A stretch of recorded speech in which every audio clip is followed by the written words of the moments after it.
Het is op een productieve week van Cambuur. Met Thomas Galvez en Rick Mulders waren de twee nieuwe backs fastlijn.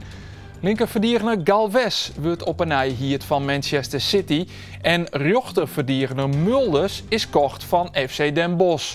Die laatste had zijn officieuze debuut al maken voor Cambuur, want hij speelde mij in de oefenwedstrijd tegen Roda JC. Bij sportclub Heerenveen nog geen nieuwe spelers. Wol is er in voort. Rechtsback Denzel Hall maakt de oerstap naar het Engelse Rotherham United. 15 partouren binnen alweer van deelname aan de PC van komende waasdje. En nu is ook het 16e en laatste partour duidelijk. Op de keertshof winnen Jelle Attema, Kees van der Scoort en Pieter van der Scoort de grote favoriet. En die rol maken ze weer. Ook hier het net vanzelfs. Op zo'n manier het er ook in had natuurlijk wel heel lekker. Hè? Dat vaak vier zorgelijk, dat is heel lekker. Verjit Tadej Pogacar en Jonas Vingegaard. Want sneun begint de Tour de France van Fralje, maar in Fries onder stad.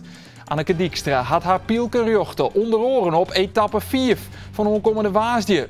Mocht ze een etappe winnen, dan zou dat uniek wezen, want neerjerde woen een Frieske hutfietster een etappe in de Tour de France.